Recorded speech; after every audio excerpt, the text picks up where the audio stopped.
وبرکاتہ۔ محترم اساتذہ اکرام اور عزیز طلبہ، آج کے اس ہفتہ واری اجتماع کے اختتام کے موقع سے سلسلے سے ہٹ کر، علم سے اور پیغام سے ہٹ کر نہیں، بلکہ جو سلسلہ ہے درس قرآن کا یا خلاصے قرآن کا اس سے ہٹ کر ہے، لیکن دین ہی سے جڑا ہوا عنوان اور موضوع ہے، اور وہ ہے علامہ اقبال رحمۃ اللہ علیہ کی ایک نظم کی روشنی میں کچھ پیغام۔ اس میں میرے لیے بھی ہے، آپ کے لیے بھی ہے، اور پوری امت کے لیے۔ تقریباً 100 سال پہلے کی یہ نظم ہے علامہ اقبال کی۔ نظم کا جو عنوان قائم کیا جا سکتا ہے وہ کہ باطل کی ذہنی غلامی سے امت مسلمہ نکلے اور اللہ کی غلامی میں آئے، یہ عنوان اس نظم کا ہو سکتا ہے۔ اور جن حالات میں علامہ اقبال رحمۃ اللہ علیہ نے یہ نظم کہی ہے، وہ حالات کچھ اس طرح کے تھے کہ کچھ لوگ دنیاوی سیاسی ترقی عیسائیت میں اور عیسائی سیاست میں تلاش کر رہے تھے کہ ہم عیسائیوں کو خوش کر کے، انگریز یہاں حکومت تھی تو انگریزی حکومت کو خوش کر کے، عہدے حاصل کر کے، بڑی بڑی ڈگریاں حاصل کر کے ہم ترقی پا سکتے، بلندی پا سکتے۔ اور کچھ لوگ مسلم لیگ کی سیاست میں، قومی سیاست میں کامیابی تلاش کر رہے تھے کہ مسلمانوں کی اپنی ایک حکومت ہو، اپنا ایک اقتدار ہو۔ کچھ لوگ کمیونزم کی حمایت میں کامیابی تلاش کر رہے تھے کہ کمیونسٹ ایک نظریہ ہے، اب کمزور ہو گیا لیکن آج سے 100 سال پہلے بہت مضبوط تھا۔ تو بہت سارے مسلمان کمیونزم کا ساتھ دے کر اپنی سیاسی ترقی تلاش کر رہے تھے، اور کچھ لوگ تلوار کے ذریعے سے کہ ہم باطل پرستوں سے لڑے، جنگ کرے، ہمارے مخالفین کو ہم جنگ کے ذریعے سے، ہتھیاروں کے ذریعے سے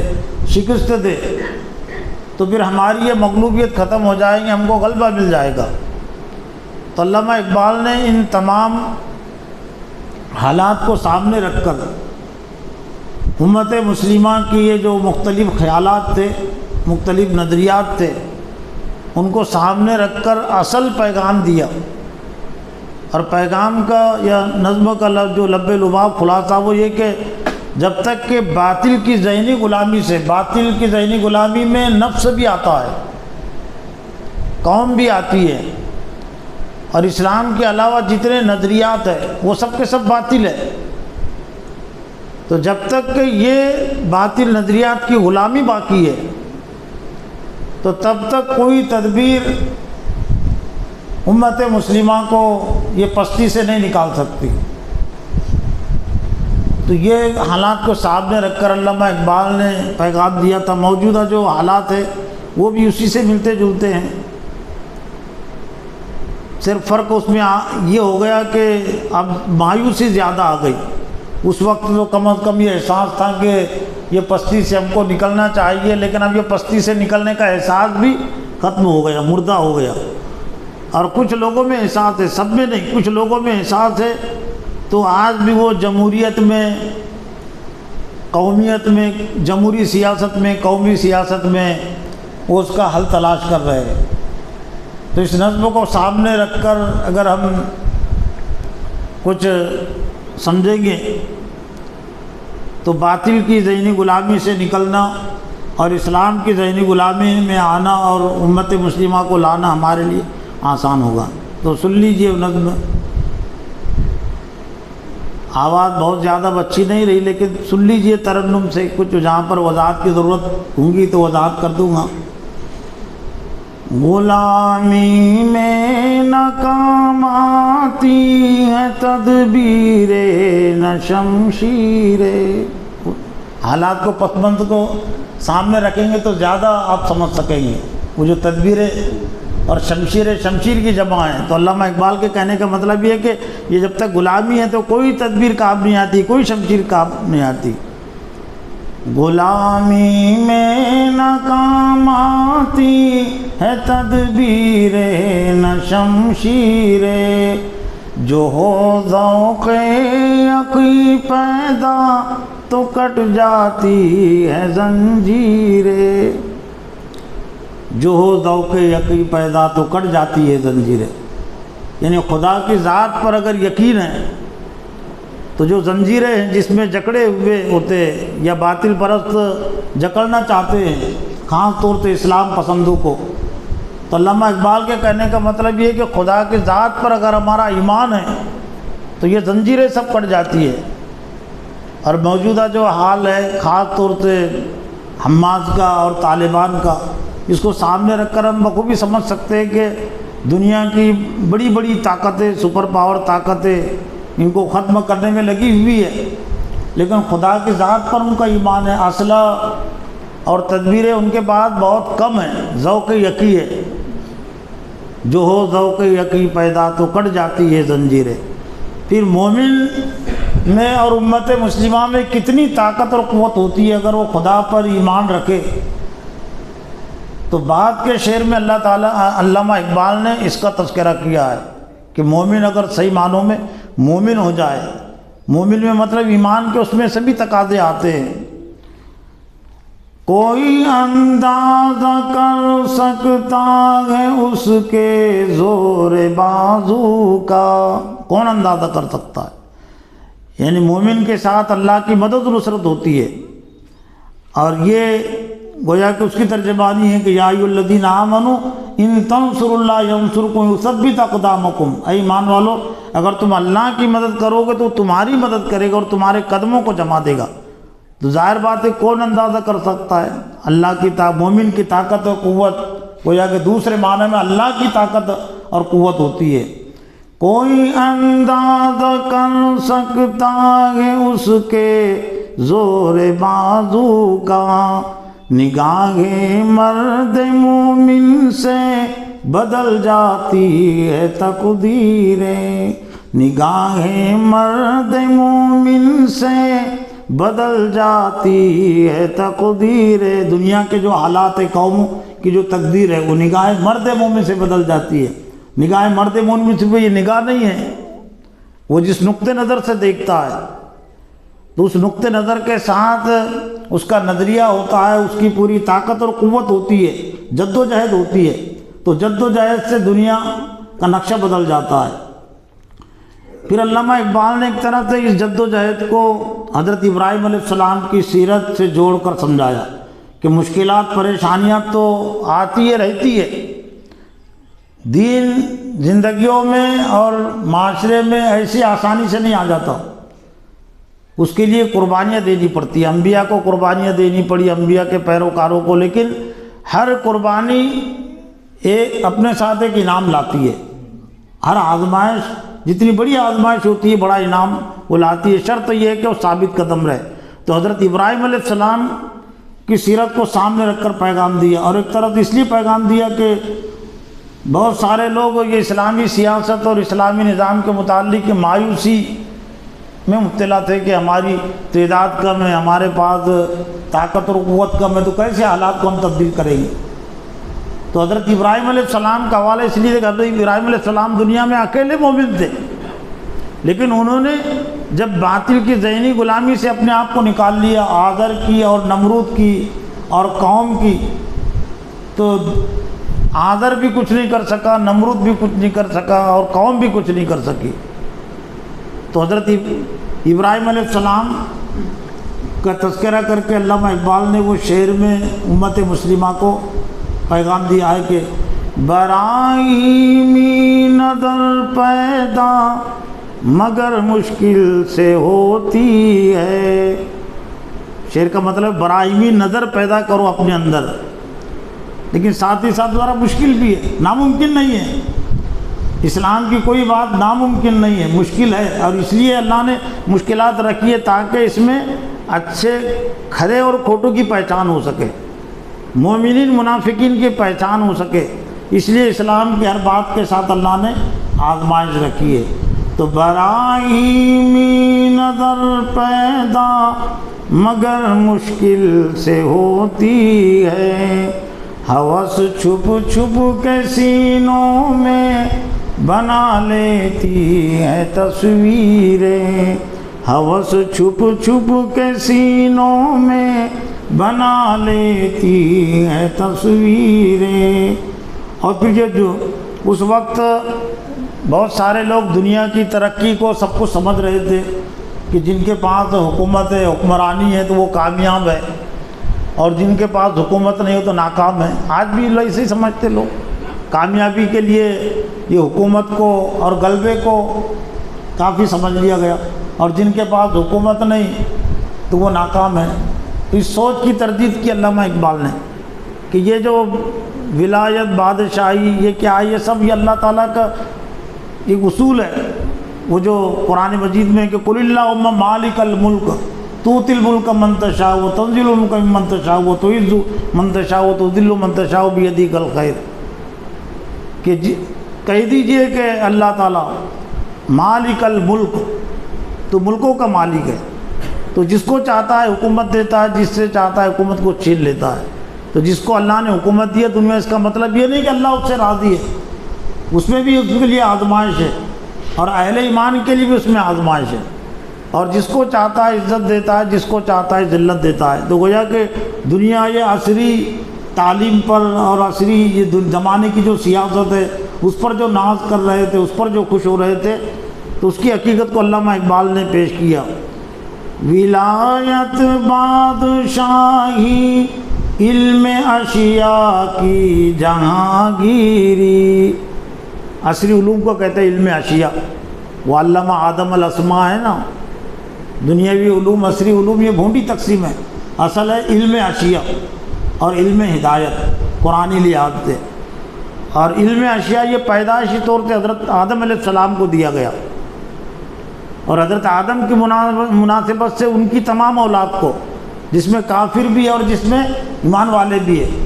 اس لیے سائنسداں جو ہوئے ہیں تو صرف وہ مسلمان نہیں، مسلمان بھی ہے، کافر بھی ہے، اس میں ان کا کوئی کمال نہیں ہے، کیونکہ آدم سے ان کا تعلق ہے۔ تو وہ صلاحیت منقسم ہو رہی، منتقل ہو رہی ہے علم اشیاء کی قیامت تک۔ ولایت کہتے بادشاہی کو، سربراہی کو، ولی۔ ولایت بادشاہی علم اشیاء کی جہانگیری، یہ سب کیا ہے فقط ایک نقطہ ایمان کی تفسیر، ایمان میں جو نقطہ ہوتا ہے نا اس کی تفسیر ہے سب یہ سب کیا ہے فقط ایک نقطہ ایمان کی تفسیر۔ ایمان ہے نا ہمارا کہ اللہ جس کو چاہتا ہے حکومت دیتا ہے، جس سے چاہتا ہے حکومت کو چھین لیتا ہے، تو نقطۂ نظر کا مفہوم بھی ہے اور نقطے کا مفہوم بھی اس میں شامل ہے کہ ایمان میں جو نقطہ ہے اس کی یہ سب تفسیریں، یہ مظاہر ہے دنیا میں۔ پھر علامہ اقبال نے آگے کے شعر میں دنیا اور آخرت کی جو حقیقت ہے، زمین و آسمان کی جو حقیقت ہے اس کو واضح کیا، پیش کیا۔ حقیقت ایک ہے ہر شے کی، خاکی ہو کہ نوری ہو۔ حقیقت ایک ہے ہر شے کی، ہر چیز کی۔ خاکی کہتے زمین پر رہنے والی مخلوق کو، خاک سے مٹی کو کہتے خاک، خاکی یعنی مٹی پر رہنے والا انسان، جانور۔ تو ایک ہی حقیقت ہے، خاکی ہو کہ نوری ہو۔ نوری یعنی جو آسمان میں جو مخلوق ہے، فرشتے ہیں، یہ نوری مخلوق کہلاتے ہیں۔